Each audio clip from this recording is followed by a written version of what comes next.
온전한 말씀을 사모하라라는 제목으로 말씀의 은혜를 나누겠습니다. 저는 성경 통독을 하다 보면 베드로전서쯤 갔을 때 가끔 그런 생각을 할 때가 있습니다. 이제 얼마 안 남았다 이런 생각을 할 때가 있어요. 그래서 또 베드로전서를 보면 베드로전서는 5장이고 후서는 3장이고 몇 장 몇 장이고 좀만 더 읽으면 다 읽는다 이런 생각으로 베드로전서를 맞이할 때도 있습니다.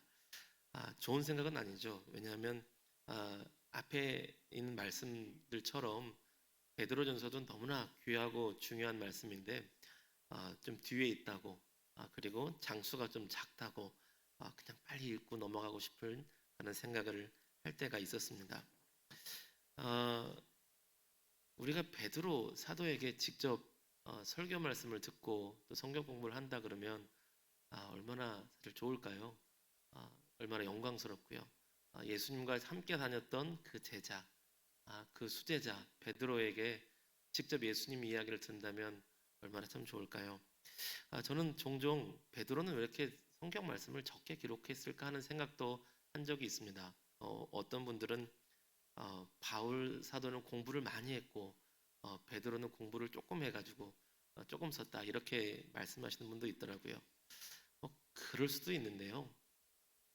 물론 학문적인 부분에 있어서는 사도 바울이 워낙 탁월했겠지만 그 계시의 진정성에 있어서는 특히 예수님을 곁에 모시고 같이 먹고 같이 자고 오병이어의 표적이나 무리를 걸어오실 때나 이 모든 것을 직접 경험했던 베드로가 받았던 계시는 결코 바울 사도가 받았던 계시와 그 경중을 나눌 수 없는 너무나 귀한 말씀일 것입니다.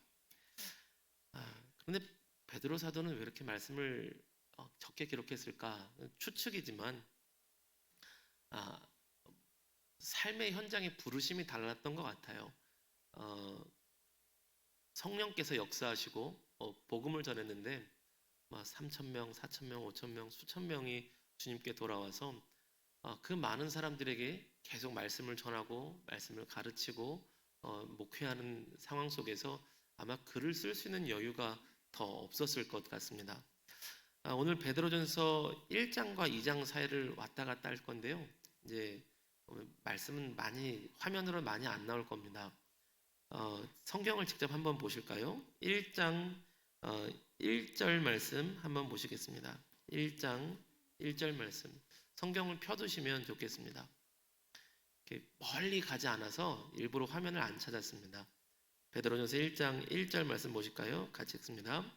예수 그리스도의 사도 베드로는 본도, 갈라디아, 갑바도기아, 아시아와 비두니아에 흩어진 나그네 이분들에게 편지를 쓴다, 글을 쓴다고 말씀하십니다. 이분들을 보면 이 지역이 사도행전 2장에서 오순절 성령께서 역사하셨을 때 여기저기서 모였던 그 동네 이름들과 거의 유사합니다. 물론 사도 바울이 가서 전도했던 지역도 포함되지만 이때 오순절 성령 사건 때 성령 임재하신 때에 있었던 지역과 유사하지요.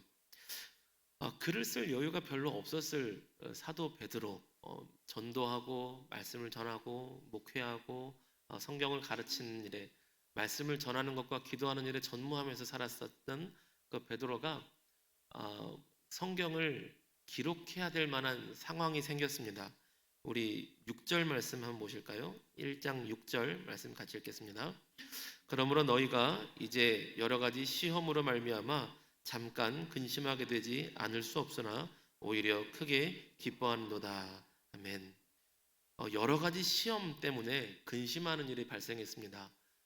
여기저기에 편지를 보내야 될 만큼 동시다발적으로 많은 성도들에게 근심과 시험거리가 생기게 되었습니다. 예수님을 믿는다는 이유로 박해를 받기 시작한 것입니다. 박해를 받고 고난당하고 매를 맞고 욕을 먹고 감옥에 갇히고 장사를 할 수 없고 돈을 벌 수 없고 집을 얻을 수도 없는 이런 상황이 되었습니다. 예수님만 안 믿어도 좀 더 숨통 트이게 먹고 살 수 있는 장사라도 할 수 있고 물건이라도 살 수 있는 그런 상황이 되었습니다. 그런 여러 가지 시험 때문에 근심할 거리가 너무 많아서 사도 베드로는 여러 지역에 있는 여러 성도들을 위로하고 하나님 말씀을 전하고자 글을 쓸 수밖에 없었습니다. 동시에 모든 지역의 모든 성도들을 만나고 위로할 수 있는 상황이 아니었기 때문이죠. 그런 성도들에게, 그렇게 힘든 삶을 살고 있을 성도들에게 하시는 말씀인데요. 오늘 본문으로 돌아와서 2장 1절 말씀으로 돌아오겠습니다. 2장 1절 말씀 같이 읽겠습니다. 그러므로 모든 악독과 모든 기만과 외식과 시기와 모든 비방하는 말을 버리고. 아멘. 이 한 구절에요, 모든이라는 단어가 3번이나 들어갑니다. 모든 악독과 모든 기만과 외식과 시기와 모든 비방하는 말을 버리고 라고 되어 있습니다. 3번이나 나올 만큼 절대로 하지 말라는 것이죠. 절대로 하지 말라는 것인데요, 악독이라는 것은 내가 살기 위해서라면 법도 필요 없다, 질서도 필요 없다, 규칙을 어겨서라도, 법을 어겨서라도, 다른 사람을 해쳐서라도 내 살 길을 찾아야겠다라는 것이 악독입니다. 내가 살기 위해서 다른 사람을 해치고 심지어 죽일 수도 있는 것, 그게 악독입니다. 기만은요, 거짓으로 속이는 것입니다. 의도적으로 속이는 게 기만이에요. 외식은 겉과 속이 다른 것, 연기하는 것이죠. 시기는 타인이 잘 되는 것을 방해하는 마음입니다. 질투에서 시작이 되는데, 적당한 질투심은 사람들이 다 있을 수 있어요. 적당한 질투심으로 내가 발전할 수 있는데, 그 정도가 아니라 질투심이 더 커져서 시기에서 이 사람이 잘 되는 것을 방해하기까지 하는 것, 이게 시기입니다. 비방은 다른 사람들에 대해서 악담하고 중상모략하고 안 좋은 소문을 퍼뜨리는 것이죠. 이것을 절대로 하지 말라고 하는데요, 이 모든 것을 버리라 라고 되어 있는데, 그 얘기는 성도님들이 지금 이것이 있다는 얘기 아니겠습니까? 하나님의 백성들, 예수님의 사람들, 주님의 성도들이 악독, 기만, 외식, 시기, 비방이 있으니 모든 악독과 모든 기만과 외식과 시기와 모든 비방을 버리라 라고 말씀을 하고 계신 겁니다. 이것을 닮아가지 말아라, 이것을 물들지 말아라가 아니라 너희에게 이것이 있으니 버리라 라고 하는 것입니다. 성도님들인데 모든 악독과 기만과 속임과 이런 비방이 있었던 것이죠. 그런데 그냥 보면 그 시대에도 성도님들 중에 악독한 성도가 있었구나, 기만하는 성도가 있었구나, 외식하고 비방하는 성도가 있었구나 하고 넘어갈 것 같아요. 근데 조금 생각해 보면요, 그럴 수도 있을 것 같습니다. 왜냐하면 너무 힘들어서, 너무 박해를 받으니까, 너무 고난을 당하니까, 너무 매를 맞으니까 도무지 장사를 할 수도 없고 돈을 벌 수도 없고 굶어 죽어가니까 사람이 악에 바칠 수도 있는 것 같아요. 예수를 믿는다는 이유로 매를 맞고 감옥에 가고 죽어가고 내 부모가, 내 형제가, 내 자식이 매를 맞아 죽어간다면 버티다 악독함도 생길 수 있을 것 같습니다. 비방하는 말, 외식하는 것, 기만하는 것 생길 수도 있을 것 같아요. 인간적으로는 충분히 이해할 수 있을 만한 상황인 것 같습니다. 그런데 그럼에도 불구하고 오늘 베드로 사도는, 예수님의 수제자인 베드로 사도는 성령에 감동되어서 하나님의 말씀을 이렇게 증거하는 것입니다. 모든 악독, 모든 기만, 모든 비방을 버리라 라고 말씀합니다. 그 고난받는 상황 속에서, 그 역경 속에서 그렇게 악에 맞춰서 살고 있는 사람들에게 악독한 기만함, 너희를 박해하는 사람들을 닮아가는 그 세상적인 모습을 그렇게 너희도 세상 사람들과 닮아가면 안 된다. 그럴 수 있는 상황이지만 너희는 버려야 된다라고 말씀을 하십니다. 인간적으로 그냥 버리려면 잘 안 버려질 것 같아요. 저 같아도 그럴 것 같습니다. 그냥 내 힘으로, 내 노력으로 지금 당장 죽을 것 같은데, 예수 믿는다는 이유로 죽을 것 같고, 예수 믿는다는 이유로 내 부모가 잡혀 죽어가고 내 자식이 매를 맞고 굶어간다면 거기 악에 받쳐서 악독이 있고 기만이 생기고 악바리 같은 근성이 생길 수 있는데, 단순히 그것을 버리라, 하나님의 사람이면 그런 것이 있으면 안 된다, 버리라, 잘 안 될 것 같습니다. 사도 바울은 거기에 대해서 그냥 버리라가 아니라 거룩한 것으로 채워서 세상의 것들이 물러가서 없어지도록, 버리도록 이끌어 가십니다. 우리 2장 2절 말씀 보실까요? 2장 2절 말씀 같이 읽겠습니다. 갓난 아기들 같이 순전하고 신령한 젖을 사모하라. 이는 그로 말미암아 너희로 구원에 이르도록 자라게 하려 함이라. 아멘. 흙탕물 같은 웅덩이에요. 깨끗한 물을 계속 부어 넣으면 처음에는 흙탕물이 일다가 그러고도 계속 부어 넣으면 그 웅덩이가 깨끗한 물이 됩니다. 교만, 악독, 시기, 비방 이런 것이 있던 곳에 순전하고 신령한 은혜를 계속 불어넣으면 이것이 내 힘으로 어거지로 내가 하나님의 사람답게 살아야지 하고 악독을 버리는 것이 아니라 하나님의 충만한 은혜로 그 악독과 세속에 속한 것들이 물러나가게 되는 것이지요. 여러분, 그래서 이 말씀이 중요합니다. 여러분, 우리는 세상을 살다 보면 세상을 어느 순간 닮아갈 수도 있어요. 세상에서 지치고 힘든 마음 가운데 우리도 어느 순간에 악독이 닮을 수도 있고요. 기만이 닮을 수도 있고요. 시기와 비방하는 마음이 닮아갈 수도 있습니다. 성도님들도 그럴 수 있어요. 그럴 때 내가 이것을 버려야지 라고 노력하는 것도 중요한데 그 다음이 더 중요합니다. 하나님의 신령한 젖, 신령하고 순전한 젖, 하나님의 은혜를 내 마음에 가득 채우는 것입니다. 우리의 심령과 우리 영혼에 하나님의 은혜가 충만함으로 세속에 속한 것들이 다 흘러 넘쳐서 없어지기를 주님의 이름으로 축복합니다. 그럼 순전하고 신령한 젖이 무엇인가? 여러분, 순전하다는 말이요. 히브리어로 보니까 헬라어로 보니까 아돌로스라고 되어 있더라고요. 그런데 바로 앞에 보면 아돌로스가 아니라 돌로스라는 단어도 나옵니다. 어떤 단어냐면 기만이라는 단어예요. 기만을 버리라, 남을 속이는 것을 버리라 라고 했는데요. 남을 속인다는 이 기만이라는 단어가 돌로스라고 합니다. 헬라어를 아는 사람들은 약간 헷갈려요. 둘로스 그러면 종인데 둘로스는 아니고 돌로스예요. 돌로스는 기만하다, 속이다라는 뜻입니다. 그런데 순전하다는 뜻이 아돌로스예요. 그 말은 돌로스가 없다라는 것입니다. 순전하다는 것은 속임이 없다, 진실하다 이런 뜻이에요. 거기다가 순전한 젖 그리고 신령한 젖을 사모하라 그랬는데요. 우리는 신령하다 그러면 그냥 영적인 것, 성령에 속한 것으로만 생각을 합니다. 근데 이 단어가요, 로기코스라고 되어 있어요. 로고스란 단어를 들어보셨을 겁니다. 로고스란 단어가 요한복음 1장에서 나오는 단어인데 말씀으로 번역을 되죠. 그러니까 여기서 신령하다는 것은요, 단순히 이성을 떠난 영적인 어떤 것이 아니라 영적인 것이긴 하지만 이성적이고 합리적인 말씀과 지혜의 영적인 것, 이것을 말하는 것입니다. 순전하고 신령한 젖이라는 것은 속임이 없는, 그리고 합리적이고 이성적이고 적합한 그런 말씀, 그것을 상징하는 것이죠. 딱 떠오르는 게 있었습니다. 정반대되는 것. 순전하고 신령한 젖은 속임이 없고 합리적이고 적합한 것. 정반대는 뭐겠죠? 합리적이지 않고 적합하지 않고 속이는 것. 그런 신령한 젖과 그리고 속이는 것. 속이는 것은요, 딱 떠오른 것이요, 공갈젖꼭지예요. 공갈젖꼭지. 공갈젖꼭지 애들이 열심히 빨아도요, 그거 열심히 빤다고 클 수 있나요? 클 수가 없어요.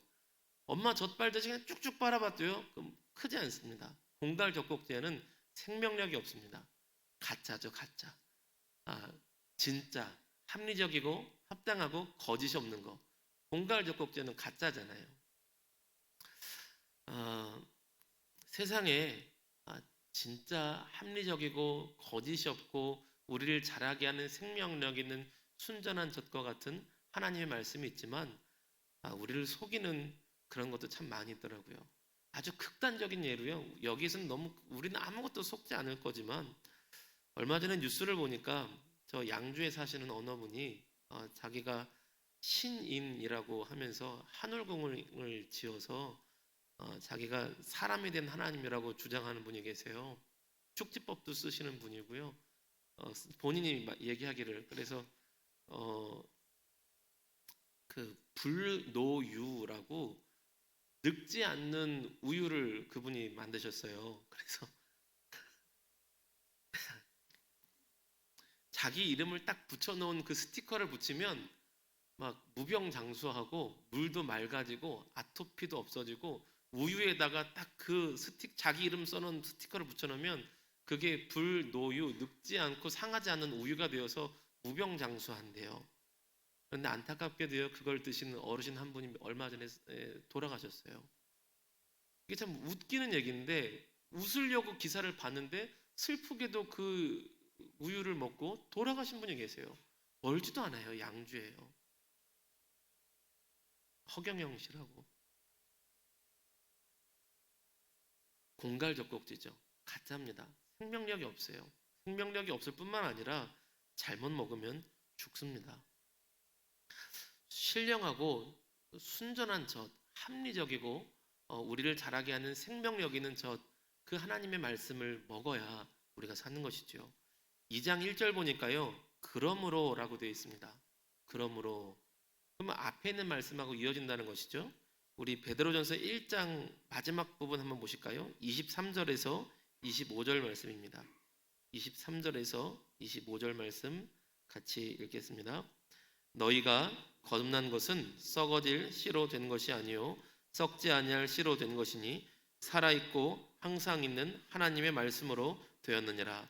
그러므로 모든 육체는 풀과 같고 그 모든 영광은 풀의 꽃과 같으니 풀은 마르고 꽃은 떨어지되 오직 주의 말씀은 세세토록 있도다 하였으니 너희에게 전한 복음이 곧 이 말씀이니라. 아멘. 우리에게 전하신 그 복음, 이 말씀이 영원한 생명력을 주시는, 영원한 구원을 주시는 하나님의 능력이 되는 말씀입니다. 이 말씀이 신령한 젖이에요. 이 말씀을 먹어야 우리 영혼이 살고 우리의 심령이 삽니다. 그러므로 날마다 순전하고 신령한 젖과 같은 하나님의 말씀을 갈망하고 사모함으로 우리의 심령이 날마다 새로워지시기를 주님의 이름으로 축복합니다. 우리가 세상살이 속에 우리도 어느 순간 힘겨워서 악독이 묻을 수도 있고 비방과 시기가 묻을 수도 있지만, 그러나 주의 말씀으로 생명력을 풍성히 주시는 그 말씀을 풍성히 먹고 채워서 우리 안에 세상을 닮아간 것이 다 떠나가기를 주님의 이름으로 다시 한번 축복합니다. 근데 이 하나님의 말씀은요, 단순히 지식을 많이 쌓는 것을만을 상징하지는 않습니다. 우리 4절 5절 말씀을 보실까요? 4절 5절 같이 읽겠습니다. 사람에게는 버림바 되었으나 하나님께서는 택하심을 입은 보배로운 산돌이신 예수께 나아가 너희도 산돌같이 신령한 집으로 세워지고 예수 그리스도로 말미암아 하나님이 기쁘게 받으실 신령한 제사를 드릴 거룩한 제사장이 될지니라. 아멘. 신령한 젖을 사모하는 것이, 순전하고 신령한 젖을 사모하는 것이 복음 대신 하나님의 말씀을 사모하는 것인데, 한마디로 정리하면 예수님께 나아가는 것입니다. 성경을 많이 읽어서 성경 지식에 대한 박사처럼 되는 것이 아니라 성경 말씀을 은혜의 수단으로서 예수님께 나아가는 수단으로 삼는 것이죠. 여러분, 우리 멀리 떨어진 분들과 얘기를 하려면 전화라는 수단이 있죠. 우리가 예수님과 이야기를 하고 예수님과 함께 있고 예수님 곁에 머무르기 위한 수단이 있습니다. 은혜의 수단이라 그러는데 그 중에 가장 중요한 것이 예배고 말씀이고 기도입니다. 그래서 우리가 말씀을 앞에 나아간다는 것은요, 단순히 성경 지식을 내가 많이 늘리겠다, 그래서 다른 사람들보다 좀 아는 체 하겠다, 이것이 아니라 말씀을 읽는 목적은 말씀이신 예수 그리스도께 나아가기 위한 것입니다. 그래서 성경을 읽으실 때 그런 마음가짐으로 읽으셔야 돼요. 하나님, 이 시간 제가 예수님께 나아갑니다. 시편을 읽던 창세기를 읽던 선지서를 읽던 말씀이신 예수님께 나아갑니다. 그러니 생명의 근원 되신 예수께서 내 심령 가운데 말씀을 통하여서 하늘의 은혜, 성령의 충만한 은혜를 오늘도 공급해 주십시오. 이렇게 간절한 사모하는 심령으로 나아갈 때에 말씀을 통하여서 그리스도 예수께서 하늘의 신령한 복을 우리에게 더하실 줄로 믿습니다. 우리 말씀의 결론으로 나아가려고 하는데요, 2장 2절 말씀 한 번 더 보실까요? 2장 2절 같이 읽겠습니다. 시작. 갓난아기들 같이 순전하고 신령한 젖을 사모하라. 이는 그로 말미암아 너희로 구원에 이르도록 자라게 하려 함이라. 아멘. 아기들 같이 신령하고 순전하고 신령한 젖을 사모하라라고 말씀하십니다. 저희는 아이가 셋이 있는데요. 아, 공갈 젖꼭지는 안 사봤던 것 같아요. 아, 근데 혹시 이 얘기만 들으시고 이제 며느리한테 전화하셔서 하나님 말씀인데 공갈 젖꼭지 물리지 말라더라, 이 얘기는 아닙니다. 물리실 수도 있죠 뭐. 네, 이빨 날 때 물리면 좋지는 않더라고요. 네, 좋지는 않은데 저희 집사람이 아기를 키우면서 젖을 먹이다가 가끔 아야 하고 소리를 지를 때가 있었어요. 그럼 제가 깜짝 놀랐죠. 왜? 무슨 일이야? 그러면 애가 너무 세게 빨아가지고 막 너무 세게 해서 좀 살살 먹으라고 막 뭐라 그러더라고요. 말이 통하는지는 모르겠지만 살살 먹어 인사가 막 그래 하더라고요. 근데 젖 먹는 법을 가르치지도 않았는데 애들이 참 잘 먹어요. 그런데 배가 고프면 막 있는 힘껏 엄마 젖을 먹는 거죠. 아, 하나님께서 오늘 우리에게 이렇게 말씀하시는 겁니다. 아기들이 엄마 젖 먹으려고 열심히 찾아서 먹듯이 너희들도 순전하고 신령한 젖을 사모해라. 하나님의 말씀을 찾고 찾아라. 예수님을 가까이 하기 위해, 예수님의 은혜를 누리기 위해 찾고 찾아라. 여러분, 우리에게 그 열심이 있기를 소원합니다. 사슴이 시냇물을 찾아 헤매듯이, 아니 그 이상으로 어린아이가 엄마 젖을 먹고자 간절히 엄마한테 부르짖듯이 우리가 간절한 마음으로 주님을 찾고 예수님을 찾고 그 마음으로 기도하고 예배드리며 말씀 앞에 나아갈 때에 하나님께서 반드시 우리와 함께 하시며 그리스도 예수 안에서 주시는 하늘의 신령한 복을, 주님과 친밀히 함께하는 복을 우리 모두에게 주실 줄로 믿습니다. 그러한 신령한 복을 풍성히 누리는 저와 여러분 모두가 되시기를 주님의 이름으로 축복합니다. 우리 기도하겠습니다.